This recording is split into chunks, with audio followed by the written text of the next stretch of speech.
Toyota 2020 Sport Edition kuzov keldi. Бұл қазақтардың өзінің талғамында жүрген машина. Яғни қаншама жылдар бойы бұл машинаны адамдар айдап үмітін ақтаған машина. Кілтінің өзі керемет. Кәдімгідей. Cadillac CT6, AB3-6, 4 деп жатыр. Контур полосы, даже мынаның ішінде бар екен. Touch sleeping zone, антизанос, cruise control. 815 км жүрген. Ассалаумағалейкум барша қазақстандық мұсылман бауырлар, қалдарыңыз қалай? Елімізде болып отқан індет әйтеуір естіп жатырмын. Бірте ретке келіп жатыр. Әйтеуір Қазақстаннан біраз мемлекеттен біраз жүрегі кең, жомарт жігіттер, жомарт кісілер, яғни өзінің пайдасын, өзінің көмегін тиіп жатыр. Иншалла елімізде осындай Корея сияқты осындай вирустан құтылып, иншалла осылай маскасыз жайбарақат керемет өмір сүрейік ағайын. Ағайын, сіздерге бір айтатын жаңалығым. Ассалаумағалейкум достар. iPhone, LG, Samsung телефондарын Қазақстаннан қарағанда әлде қайда тиімді бағаға алуларыңыз келсе, және оригинал телефонды қаласаңыздар, онда осы видеоны аяқтайын көріңіздер.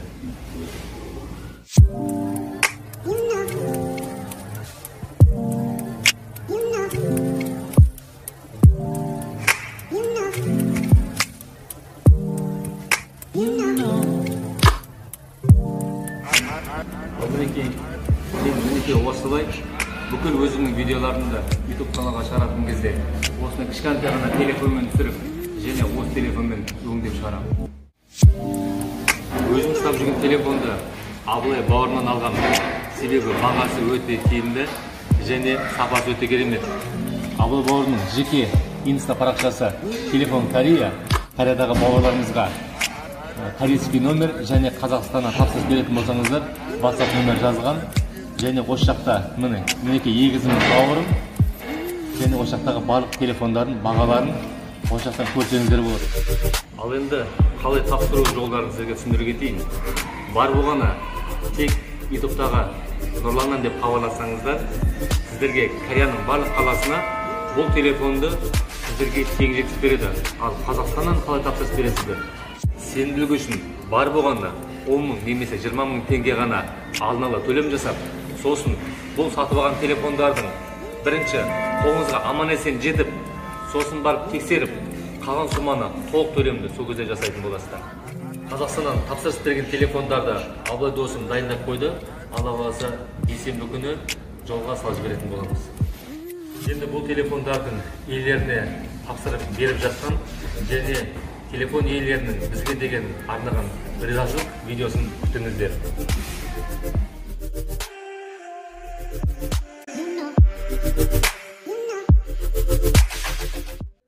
Айтатын әңгімем көп, ойда жоқта. Қараңыздар, бізге Toyota 2020 Sport Edition кузов келді. Қараңыздар, мына енді тұрған Инчон Кореядағы ең үлкен базарға келді.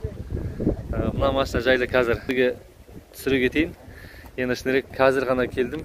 Енді бұл машинаны қазір мініп көрген жоқпын.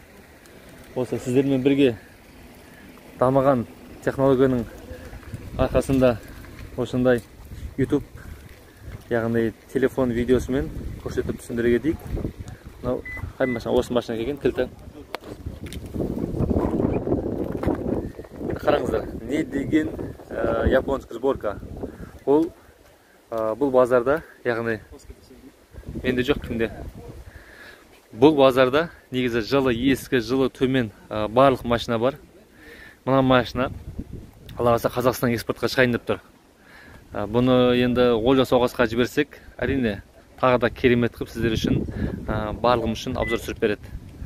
Енді алдындағы түсірген машина ол біздің машина болатын. Білетін адам бар, білмейтін адам бар.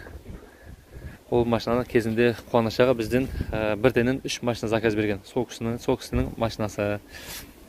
Ал енді қараңыздар. Toyota 70 японский сборка Sport Edition әлде қайда спортивный болып кеткен екен. Дизайн өте керемет. 18 размер.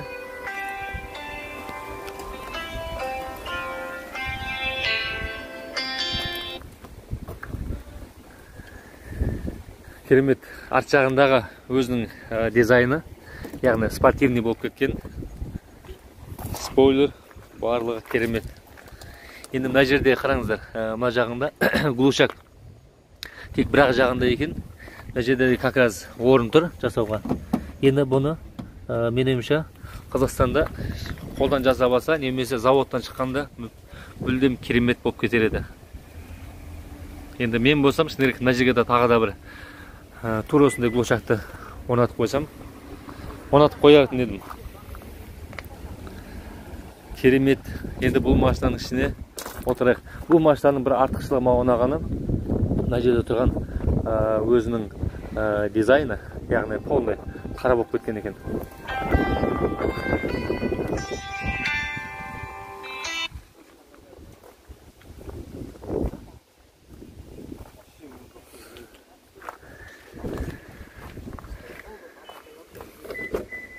Бес ключевой ашқан кезде сразу боковой терезе ашылды.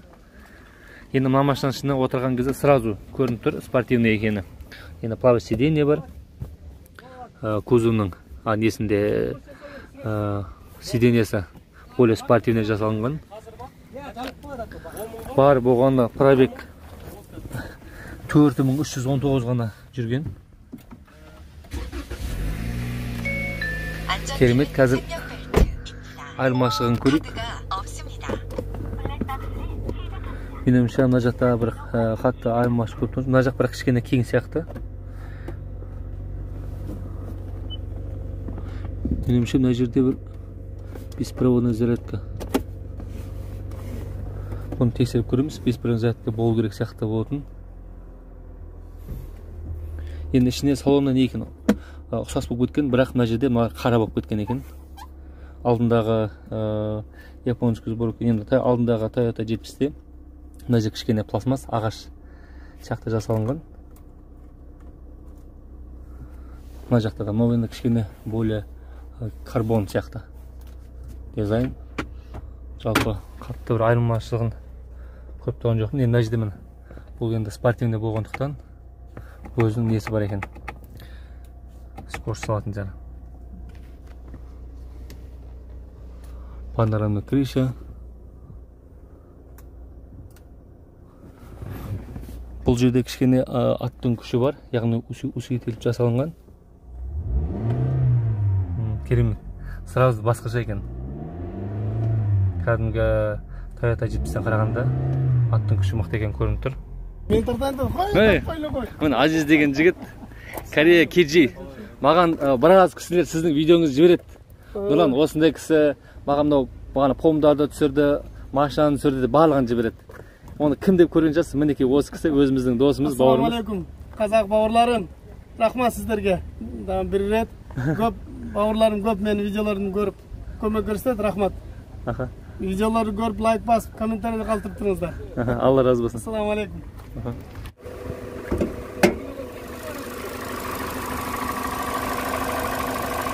Моторы тура сол мотор, бірақ кішкене бұл спортивный болғандықтан усилителген.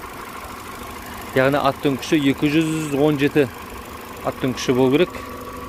Қателеспесем. Барлығы жалпы сондай.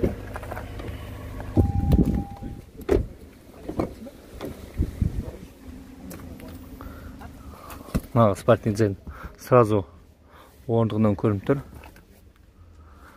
Панорама крыша. Өте керемет. Тек стакан салғышқаны.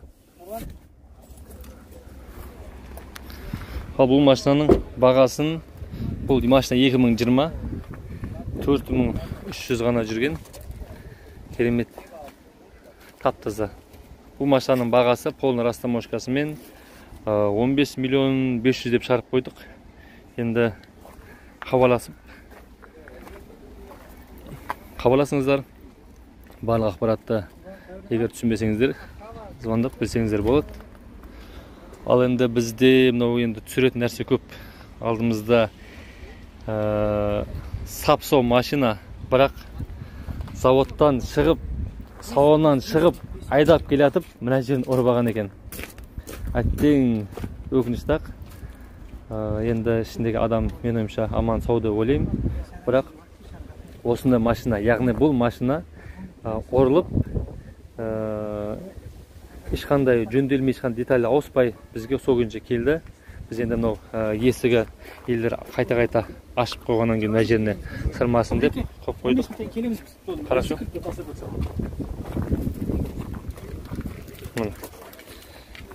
Не деген керемет кілт.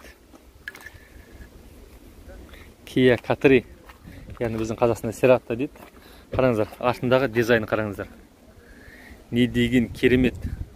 Бұл арт жақтағы диод байынан кәдімгідей жанады.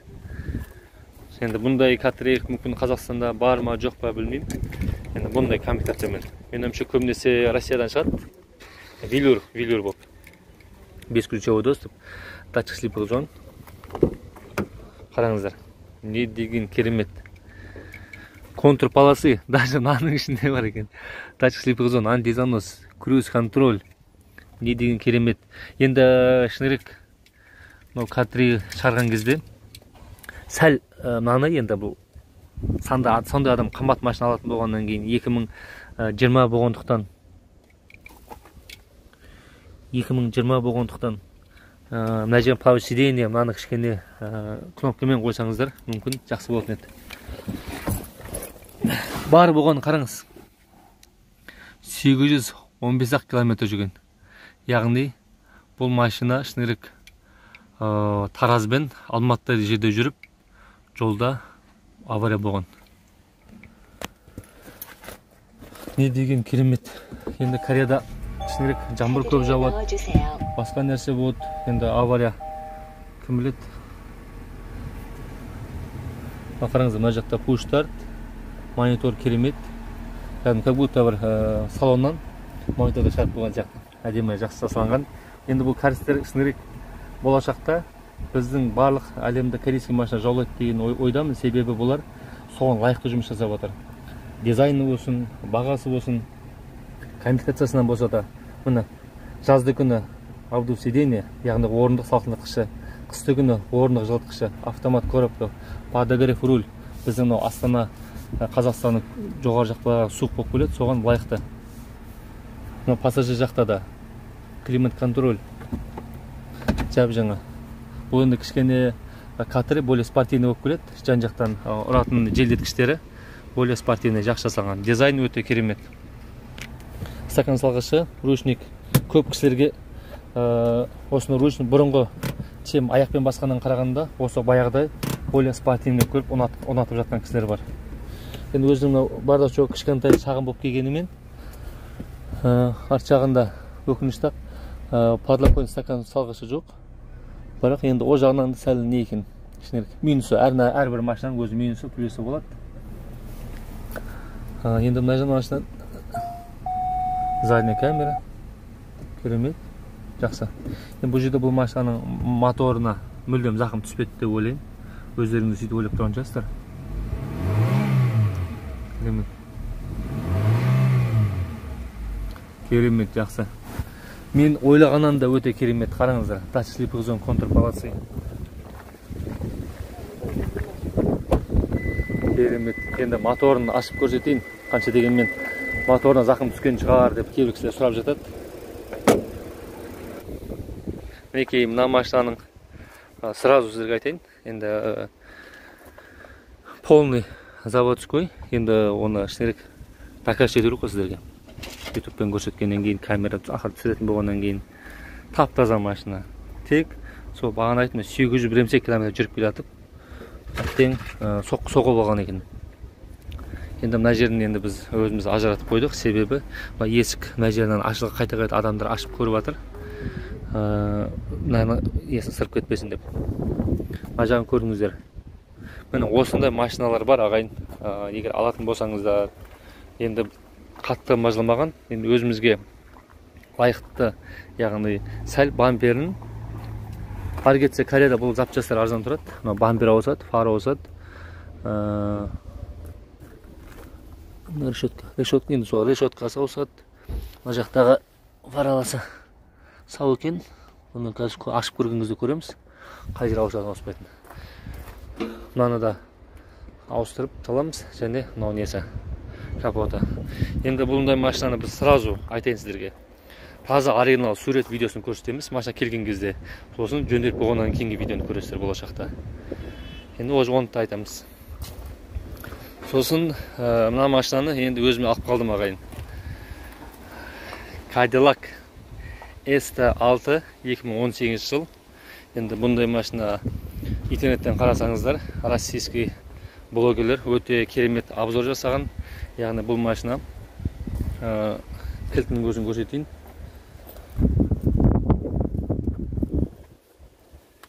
Енді мен біраз уақыттан бері шықпай қолым босамай жүргенде, яғни оның өзінің себептері бар.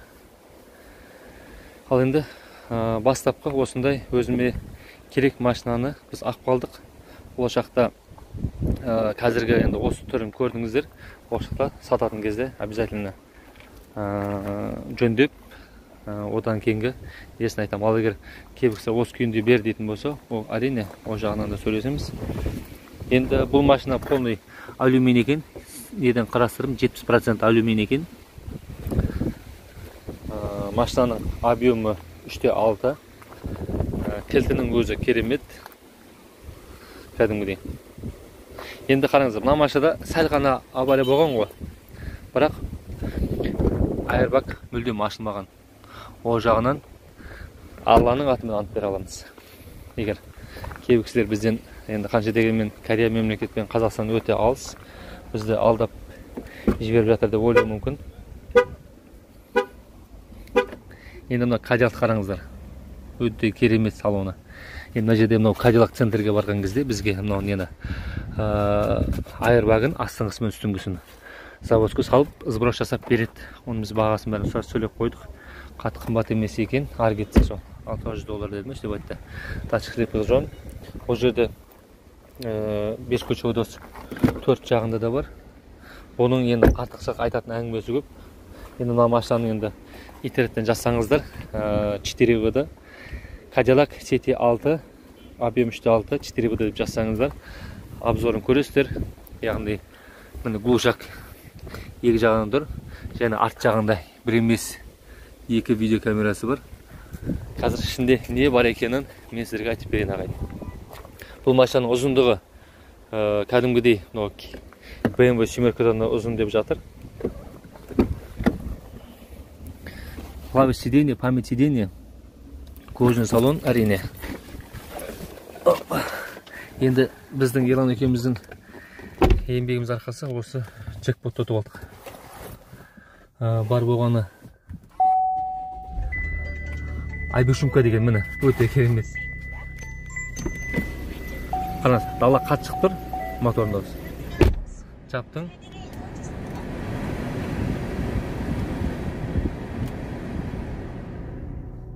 Қараңыз. Сап салған, тап-таза. Яғни жерде көрініп тұр өзінің машинаға соққа алған екені. Айбюшумка өте керемет. Маған қатты ұнады. Міне мына салон. Мынау арнайы тачпад. Тура как будто ноутбукта отырғандай. Стакан салғышы, антизанос, мод драйв, яғни спорт, тур. Мынау неде қарда. Көрініп тұр ма? Міне қыс айында. Барлық режимге, яғни ыңғайландырып жасалған. Айтатын әңгімесі көп бұл жақта. Сәл сақынатып қойын.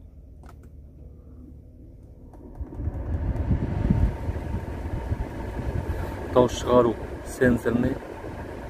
Мына жақтағы подогрев сиденье, авто сиденье барлығы сенсорный болып кеткен. Сенсорный және жартылай басылады. Сосын бұл машинаның интернеттен қарасаңыздар да задний камера. Задний камераны арттағы терезе арқылы көруге болады. Мына былай және задний камера. Өте керемет жақсы жасалған. Мынау енді біз ашылмай қай жақтың бәрін басып көрдік. Сөйтсек өзінің ашатын орны Knopkаны бассаң, өзі ашылады екен. Керемет. Екі жақта да память сиденье. Және мына жақта беспроводной зарядка. Тек мына жаққа сақ қойсаңыз болады. Өзі телефонды зарядтап береді. Және бұның бір маған қатты ұнағаны, жәндегі адамда ашатын болса, маған байда ашсаңыз да болады. Және арт жақтан бері қарай ашса да болады. Тағы да қайталап көрсетейін. Енді мен шынырек механизм өте керемет жасаған. Маған қатты ұнады. Заманауи. Даже нақы ручка салатын ба қандай. Енді USB-лары бар. Арт жағына қоятын. Полный. За задняя камера 360 градус. Нейтралка. Да. Және мынау М-ге қойған кезде бұл уже не болады. Спортивный. Мына жақтарда бар. Скорость салатындар. Өте керемет. Жақсы жасалынған. Яғында панорама крыша. Яғни екі жақта да бар.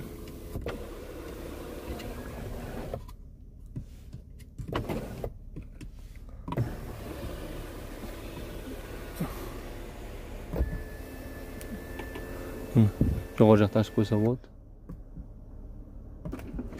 Арт жағында шторкалары өте керемет. Енді бұл машинаның арт жағына қазір отырмастан бір нәрсені айтып берейін. Мына подлокотник түсірген кезде стакан салғышы өте механизмі керемет. Жақсы. Және мынаның артықшылығын қараңыздар. Арт жағында 230 вольт. Кәдімгі үйдегі обычный ток салынатын бар екен. 2 USB және переключатель. Не деген керемет. Нағыз американский машина.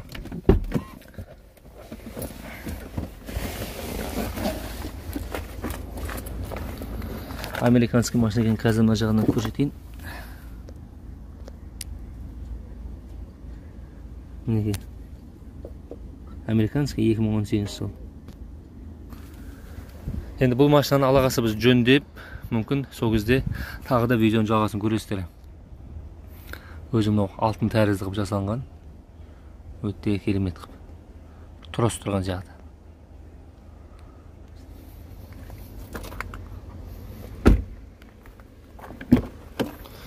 Арт жағында шторкалары. Және подогрев сиденье арқадан және орындықтан. Екі режим, темекі тұтандырғышы. Бұл шторкасында өте қалың, қатты жасалған екен. Беріп қойсаң болды. Зат салғышы. Мына жақтарға да кең екен. Бір телефон, бір андай мындай заттарды сап қойсаңыздар болады.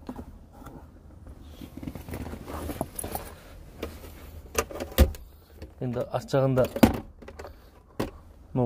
алдыңғы баллонның соғылған арт жақта сап қойған. Біз багаж ашып көрсетейін. Мына стакан салғышы. Механизм өте керемет. Енді мына жерге бір не жетіспей тұр. Енді мультимедиа управлять еткенге өте сондай болса дұрыс болатын еді. Ауыр, басқаша екен, кәдімгідей. Мынаны ыңғайланып жасаған. Ешкімге мешет етпей, ешкімге де білінбейді. Не мына жақтан, не мына жақтан болса да бәрібір айырмашылық жоқ. Енді багаж ашып, багаждағы көрсетейін сіздерге.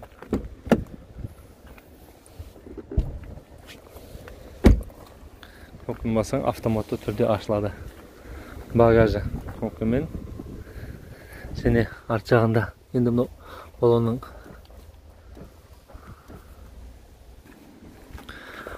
размері 19. Мына жақта астында запасной бар екен. Жақсы, бәрі керемет. Кнопканы басып плюсосовый арт жағындағы багажныға уже тартып алады екен.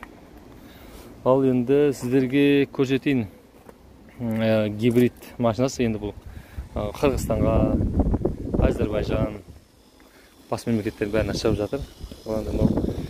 Төртіншісі Toyota 70 2018. Осының бізге 19-да бар, полный растаможкасымен 13 миллион 500 мың теңгенің арасында. Выбор өте көп, тем более ақ түсті панорама крыша. Енді бұлардың бәрі Кореяда дефицит болып жатыр, тез сатылып жатыр. Біз енді кейде үлгермей қалып жатырмыз. YouTube-қа да салынып, тек клиенттерге салынады, немесе базардың өзінде де сатылып кетіп жатыр. Яғни компания бір-бірлеріне сатып жатыр. Сол себепті Кореяда да біраз қазақтар біліп қалды. Біраз қазақтардың туысқандары бар Қазақстанда. Маған машинаны жібер деп айтып жатқан. Енді обзор ретінде сіздерге түсіндіріп көрсетейік. Енді мынау кеше ғана жаңбыр жауды. Енді сәл-сәл бетін оғап кеткен, әйтпесе жалпы машина таза. Бірақ бұл машина сатылып кеткен 2018 жыл. Пробегі шатаспасам 13 мың болу керек.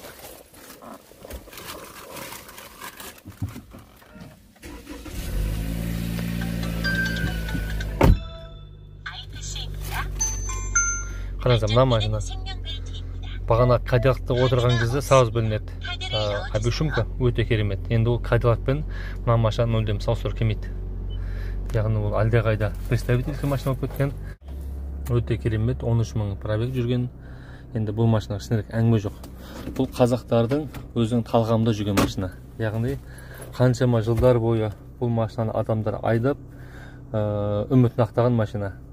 Яғни шыдамды, запчасти оңай табылады, және кузовда, және мынау ходовкасы да, жүрісі де өте керемет. Сол себепті бұл Toyota 70-ке шынымен әңгіме жоқ. Яғни бұл тем более бұл японский сборка, мотор керемет, 2.5 8 сатылып. Бұл машина шынымен әңгіме айтамаймыз.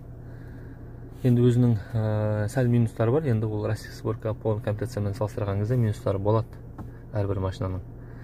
JBL колонка. Яғни баған енді спортивный болғандықтан қарағанда, баған енді осы түс ұнайды. Қоңыр ағаш пластмасс тәрізді. Пластмасс ағаш тәрізді болып жасалынған. Жалпы енді японский сборка әлдеқайда мықты болып келеді. Енді бұл спортивный кішкене более аттың күші бар, және кузов, сыртқы кузовын әдемі болып жасаған. Енді аш жақтарында барлығы бірдей, сол панорамный крыша. Енді мотордың бұда 204 аттың күші бар. Енді бұл японский сборкада специально Кореяға арналғанда бір минусы, датчик слепой жоқ. Не жақта подогрев руль кейіспейді. Мүмкін бұл Корея мемлекеті жылы болғандықтан ба, әлде өздерінің комплектациясы осылай болғандықтан ба, бұл XXL комплектация. Сол себепті өзінің бір несі болатын бұл керек. Мына жақтан бір стакан салғыш ғана. Жалпы керемет. Бірақ енді лично мен үшін Toyota 70, яғни японский сборканы алатын едім. Себебі бұл таза өзінің бұлағынан шыққан машина. Яғни каждый бір деталь, каждый бір тігісін Япониядан құрасып шыққандықтан қойт комплектациясы шней бұда бір емес, велюр салон емес. Жалпы XL комплектация өте керемет. Енді основной тек нәрсенің барлығы бар. Енді бұл жердегі машинаның мотордың Lexus ES 200-дің моторы болғандықтан өзіне лайықты. Тем более машинаның құрастыру өте мықты.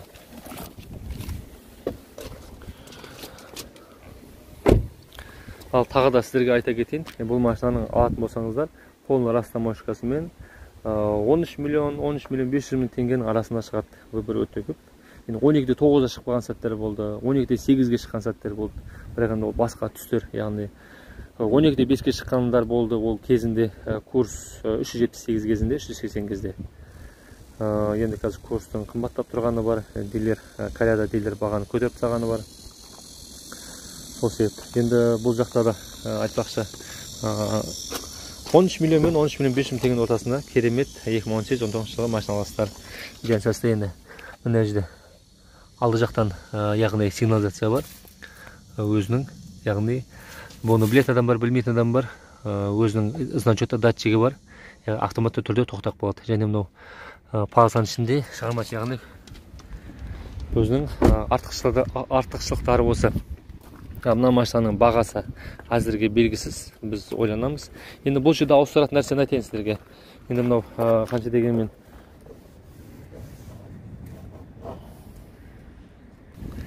енді бұл машинаның моторы өте керемет. 3.6 таза американский сборка, қайдала. Усилитель, яғни защитасын керемет жасаған. Және өзінің объемгасы өте керемет. Және мына машинаның алдында усилитель өте керемет. Темір. Қалыңдығы енді айтамаймын. Керемет мықты. Бұның әңгімесі бөлек. Бұл жерде енді ауысатын нәрсе передний оң жақта крыло ауысады. Титанканы ауыстырамыз шинасымен бірге. Осын ішіне деталінде қадоқ жағында сәл бір несі сынған ба сондай екен. Ол енді сразу көрсетіп тұр. Оны ауыстырамыз обязательно. Бәрі заводской вот, оригинал. Және енді кішкентай бір бұрыш үшін, нәжір үшін осының өзі 400.000 теңгеме тұрады екен. Фарасының өзі бамперде сондай қымбат тұрады. Бампер енді мына бұрыш жағына шығып кеткен, әйтпесе басқа жерін бәрі сау. Бұрында салып береміз. Енді бұл жерде не еместі, енді таза соғылған күйін алып келгеннен кейін тура солай көрсетіп жатырмын. Кейін бойшылық жүндеп шыққаннан кейінгі жағдайын көретін боласыздар. Енді мынау катерді Ақтөре досым сразу алып, өзінің ағасына жіберіп жатыр. Аукцион ұтып алды. Яғни өзінің сонда аукциондары болады. Даже ненің өзі де кетпеген. Өзінің отметкасы да заводской. Керемет. Енді бұл машинаның бағасы пока белгісіз. Мүмкін YouTube-тың астына описанияны қарайтын болсаңыздар жазып қоямыз. Мына машинаның бағасын сіздерге айттым, полный растаможкасымен. Енді 15.500.000 деп қойдық әзірге. Енді өздеріңіз нелеріңізге байланысты 2020 енді нақты аламын міне деп ұнатып атсаңыздар, онда тағы да сіздермен сөйлесіп жатармыз. Енді бұның дизайнын тағы да көрсетейін.